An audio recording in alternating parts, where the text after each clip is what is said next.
KFSR and CMAC present the Central Valley Ledger, a public affairs program featuring stories from all over the Central Valley with Sevag Tateosian, 90.7 KFSR. I'm your host, Sevag Tateosian. Welcome to the beautiful Community Media Access Collaborative Studios here in downtown Fresno, not too far from Fulton Street. Now, if you haven't come out to check out the interesting restaurants and look of Fulton Street, I encourage you to come out and take a look at all the cool things happening not only on Fulton Street, but in downtown.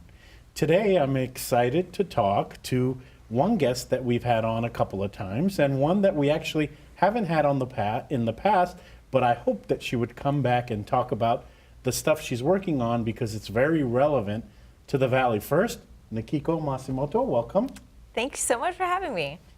Jerry Palladino, welcome. Glad to be back. So, first of all, Jerry, we've talked a little bit about you and your background. So let's get to know Nikiko a little bit. Tell us about yourself. Sure. I grew up here in the Valley. I'm a fourth generation farmer just outside of Fresno, just south between Fowler and Del Rey. And I love our organic farm where we grow peaches, nectarines, and grapes for raisins. And I was super blessed to grow up here and then go away for college and kind of expand my horizons and then come back home and bring some of my energy and hopefully gifts back to my roots. I love hearing stories about people going to college and coming back. I stayed. But I love when people go back, they learn, they experience what's going on, and they come back and bring all that wonderful stuff here. So you say you're in farming. How important is water? Oh. That's easy. Hello. That's a very softball. I mean, water is the lifeline of our farming. So Jerry, tell us a little bit about yourself. What haven't I told you about myself? I was born and raised in Fresno, and when I graduated from high school, I had a full scholarship to University of Southern California. My dad was ecstatic because he didn't have to pay for my education, but while I was at USC, I joined the leadership program there, and they hired me at the end of my freshman year, so I started working for Bank of America then. 43 years later, I retired, and 3 years after that moved back to Fresno with my husband. I love this. He went and he worked out there, and then he came back here. So I'm glad you came back too, because this is home. But you've contributed a lot, and I know, and CMAC members know also, because some of the stuff you've worked on has been produced and shown on television here on CMAC. So you're doing a great job at Curtain 5. And so one of the reasons why I wanted both of you back is because there's a very special show coming up.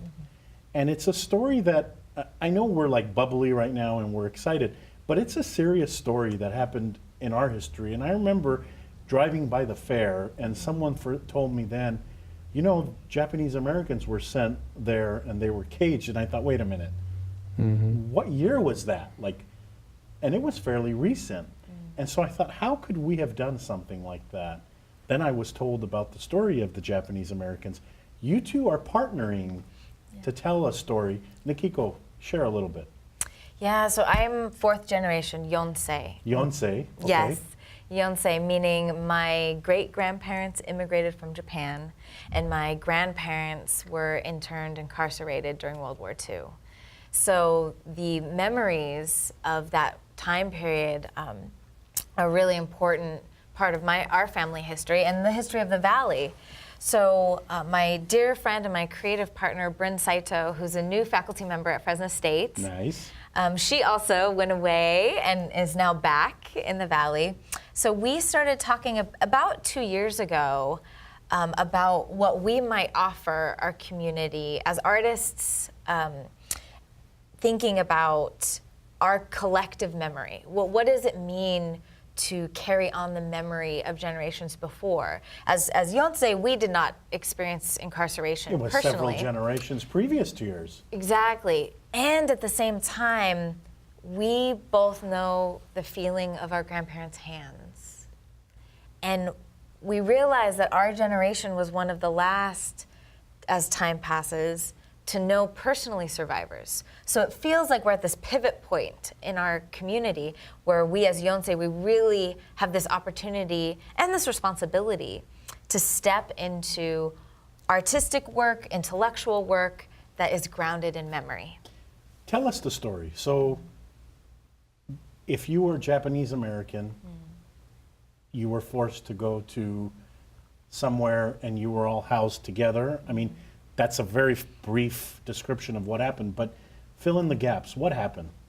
So I'll tell the story of my grandmother. Perfect. She was 13 years old when when the United States entered World War II.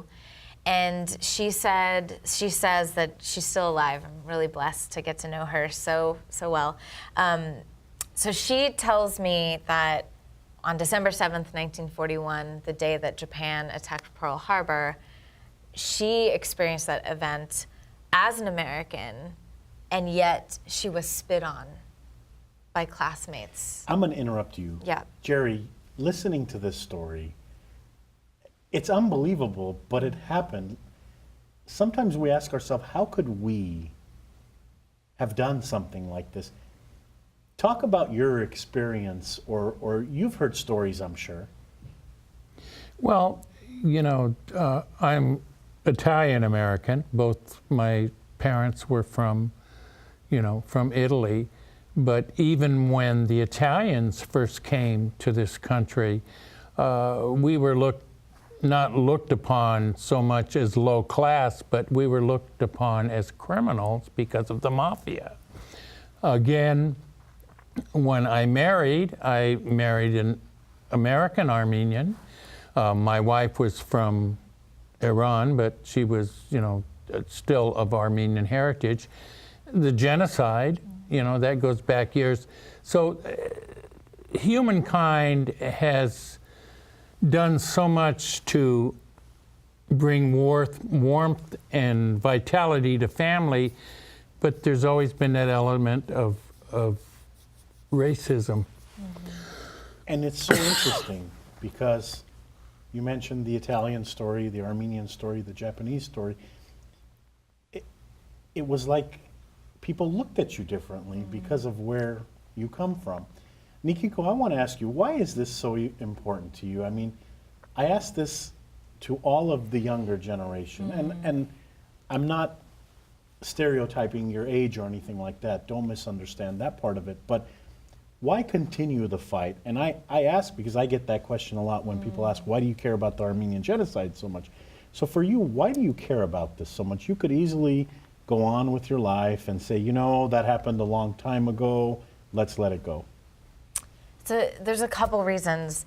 On a personal level, as I'm sensing we all share, I don't know how to understand who I am in the world without understanding the story of my ancestors. Because their courage, their resilience to survive through horrendous circumstances is what allowed me to be here. Mm-hmm. And so it is with deep respect and gratitude that I feel called to pay homage to their lives and their sacrifices. And then on the other side, we find ourselves in a contemporary America, which unfortunately still has not learned that the borders we draw to separate people are fictions. And they were really only helpful in protecting a small group of people. So I find it a moral calling to remind our country and the world of the story of our community, but not only the Japanese American community, of many of our communities, especially who live here in the Valley, that there's a much larger calling when we can shed the barriers that separate us and see each other's humanity. That's the heart of why we're partnering together, and I think why a lot of people in this valley, our beautiful valley, continue to tell their ancestral stories. So this is a perfect segue to talk about what's coming up here in the near future. Tell us how you partnered with Jerry. Well, I'll say I feel very fortunate. Jerry came to see, I have a one-woman show that's about redress, the movement for redress in the Japanese American community. And I think you came to see me perform at Fresno State. Fresno State. And you approached me and said, we must do something together. How can I help you?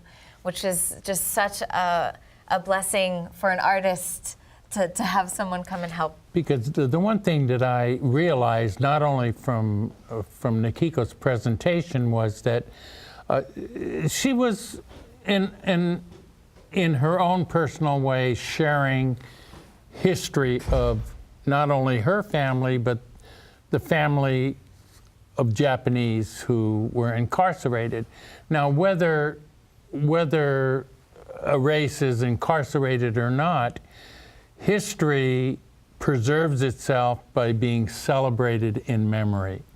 And what she was doing was creating and preserving memory through storytelling. And I just thought that it was a great opportunity to share that, and also for her project, which was the Yonsei Memory Project, is to raise a little money so that they can continue to share that with everybody. So Curtain 5, there's going to be a production, and is this something, Nikiko, you wrote, or what do you bring to what it is that Curtain 5 is going to be showing? Well, tell them a little about Hold As Stone first, which was our first going. So last year, Yonsei Memory Project got support from the California State Library to do our programming.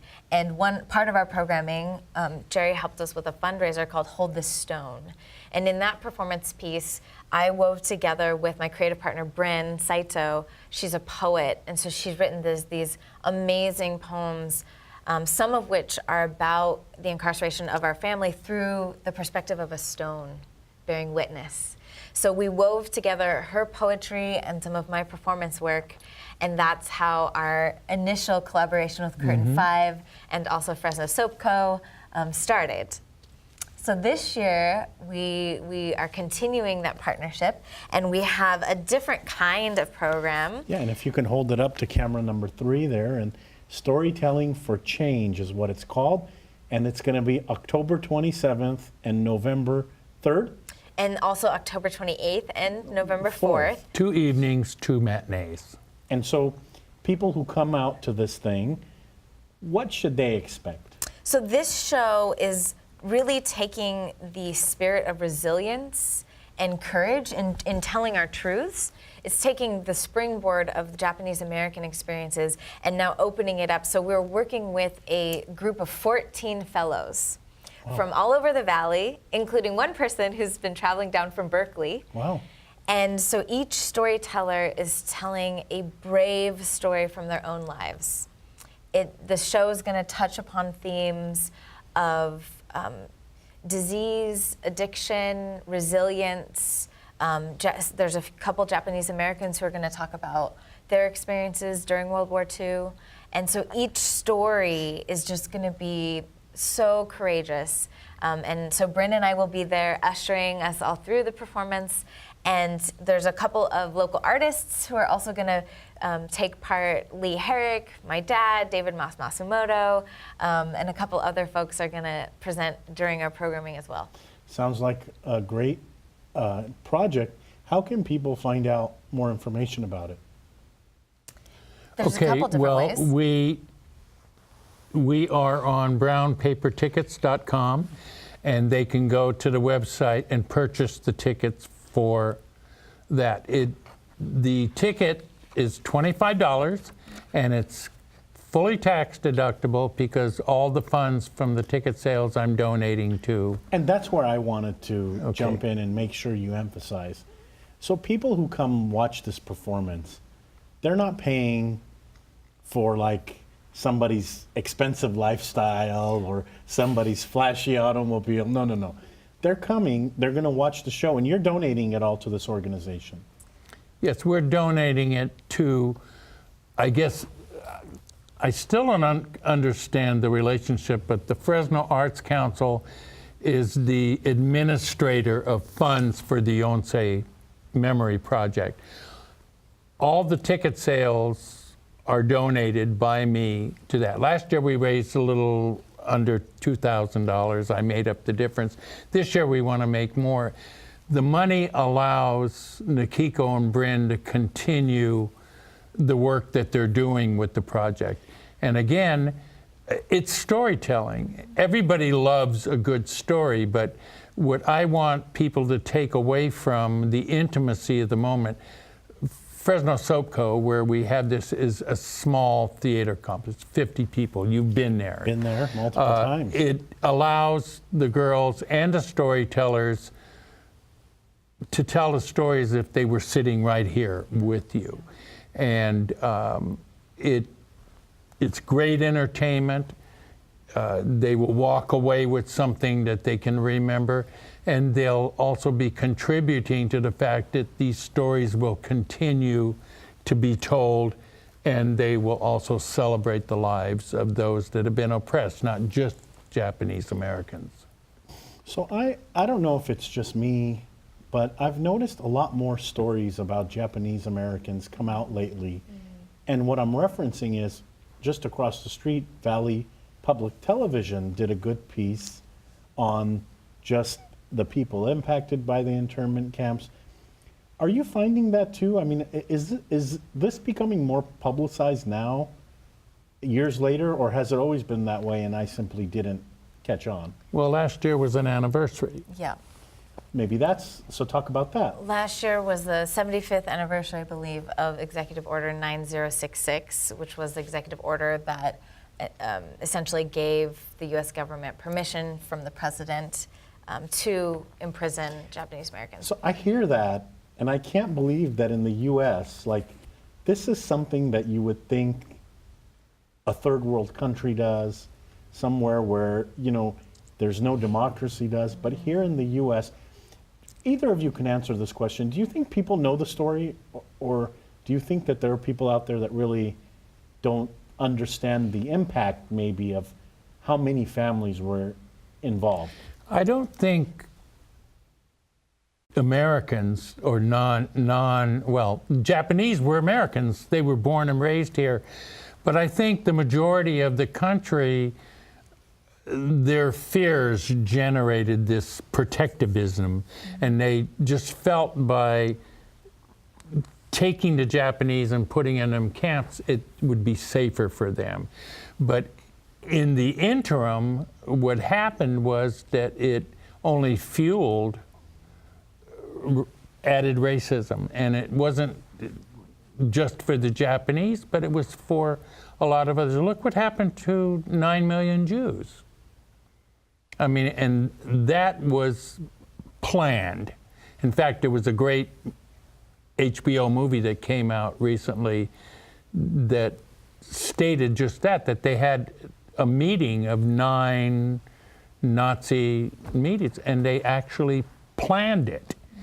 And you know, it's hard to believe that man's inhumanity to man, but it still continues. What's your goal with this, Jerry? I mean, you approached Nikiko. You said, we've got to partner together. We know at CMAC some of your other work, and for audience members who haven't seen it, it's available at the CMAC channels if they look up Curtain 5 performances. You've taken somebody's work that was a high school student and actually turned it into a live project, and they've been beautiful, by the way, because I've watched them.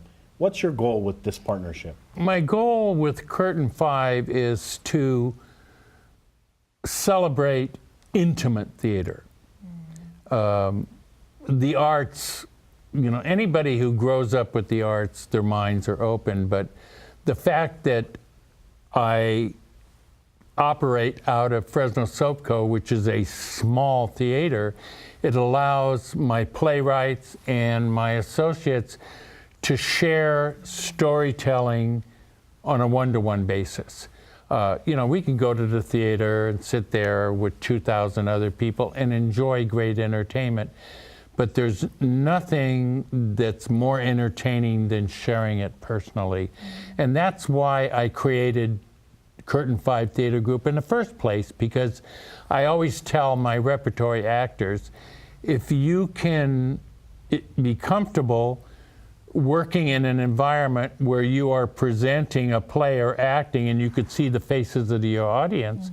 You have to use your entire body language, your face, your expressions, and you can walk away from that truly being the character that you want. With their storytelling, they were able to, last year, I watched the audience because I was sitting there and watching them. Some were crying, they were rapt, but when it was over, they felt as if they had a story that was personally told to them that they took with themselves. And, you know, the theater can do that. And I was so excited to come back to Nikiko and said, we really need to do this again. But I knew that she had something else under her sleeve. But this is totally different from what we're doing before. But again, it's still celebrating the lives of people and the heart and the strength of spirit. Nikiko, what is your goal? And you mentioned you had a co-partner who did this. What is it that you two want to convey by doing this? Yeah, when we're talking about our project, Yonsei Memory Project, which is, we're so grateful to be fiscally sponsored by Fresno Arts Council, we talk a lot about awakening the archives of history so that our memories are alive and we have tools and experiences to really live and breathe the lessons of history. So I think our primary focus, our goal is to nourish our community history through our energy and through our artwork, and then in a complementary way, invite other people into the truth of our history and also honor other people's truths. So tell us again what people can expect. You said someone's coming from out of town, others are from in town. Talk about what people can expect. At our Storytelling for Change performances, October 27th, 28th, November 3rd and 4th, audiences are going to be welcomed and be invited to bear witness to some of the deepest truths that people are willing to share. So people can expect humor, laughter, sadness, tears, and most of all, I think triumph of resilience and survival. Japanese Americans, I might put you on the spot with this question, but you've had a lot, and by you I'm saying Japanese Americans have had a long history here in the Valley. Can you talk a little bit about that? I mean, do you know when exactly they arrived here and tell us the history? Yes. So most Japanese Americans, in our community, we name ourselves by generation precisely because of a very particular immigrant history. So a lot of Japanese immigrants, my great-grandparents included, came during the late 1800s, early 1900s. And then because of immigration policy, immigration pretty much stopped in the beginning of the 1900s from Japan. So that created a particular generational model for our community. So my great-grandparents included, most Japanese immigrants were poor, didn't have very much money, and so my great-grandparents included, were farm workers, worked the fields, and slowly tried to build lives here. And that's part of what was so tragic about incarceration, because people had spent decades building homes, building businesses, pouring everything they could into this country, and then in a blink of an eye, all of it was taken away. I wish we had more time to talk about this, but I wish we can go back and see what really happened in that. So obviously when you move somebody from their home to these places, what happened to their home and their belongings? Did they go back to them? Oh, there's a whole spectrum of experiences. Many families, mine included, had to sell everything. And of course, unfortunately, people came like vultures and bought, new cars for pennies. Other families, their property was taken during World War II. And then there are a handful of really beautiful stories of neighbors taking care of farms, taking care of houses, and then when their Japanese American neighbors returned, giving everything back to them. That in itself could be such a, and I'm sure there's work about that, but that in itself could be such a story, you know, and I could just imagine coming back and finding that your property is, you either had to sell it or is no longer there, and you're like, but I put everything I had into this property. So we're running out of time this week on the program. Other than this performance, what can we expect from your organization? So Yonsei Memory Project has a couple other things planned for this year. February 19th is always our Day of Remembrance. Nationwide, Japanese Americans come together to honor our history. So we're planning a memory bus tour that will stop at several different memorial sites in the valley, and we're hoping that educators will particularly be on the bus with us. That's coming up, and then next spring we're going to host a series of community reading groups. The bus tour, I have to have you back to talk about both things, but the bus tour, that's very intriguing because that's going to take you where people actually were moved years ago. And then we're running out of time this week, but there's a monument somewhere where people can go and actually pay tribute. So briefly talk about that monument, because I don't think people understand that that monument is a short drive away. There's several monuments. There's a beautiful memorial plaza at the Fresno Fairgrounds. And we were talking about earlier, many people don't know Japanese Americans were imprisoned at the fairgrounds, right here in Fresno. In Fresno. Had to live in horse stalls. We go to the fair and we enjoy the delicious food and we enjoy the atmosphere. And just 75 years ago, the story there was much different. Yes, yes. So that's one site. There's also another site where barracks were built in the region of Fresno called Pinedale. There's a memorial plaza there. And then there's also, to make the connection with the Armenian community, Dennis Simonian at Simonian Farms built on his own accord a beautiful sculptural tower to pay homage to Japanese Americans. That's such a nice... And we had a bus tour there from the funds that we raised for Holder Stone.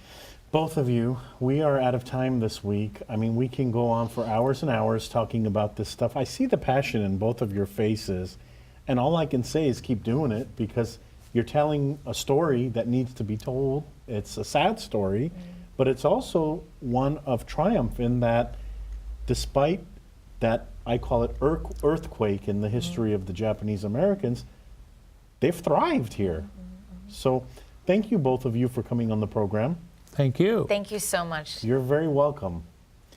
That's all for this edition of the Central Valley Ledger. Again, we're recording out of the beautiful downtown Fresno studios of the Community Media Access Collaborative Fresno Clovis, also known as CMAC. Our guests were Jerry and Nikiko. Go out and see the play that they're working on at Fulton Soap Co. Fresno Soap Co.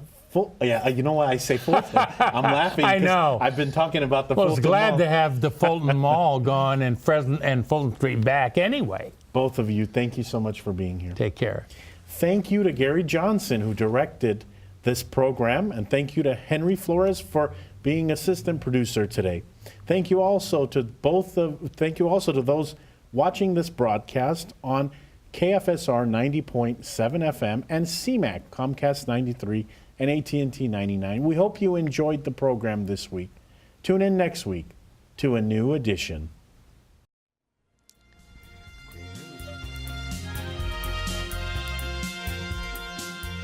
KFSR and CMAC present the Central Valley Ledger every Sunday morning at 11:30. For a complete program schedule, visit kfsr.org.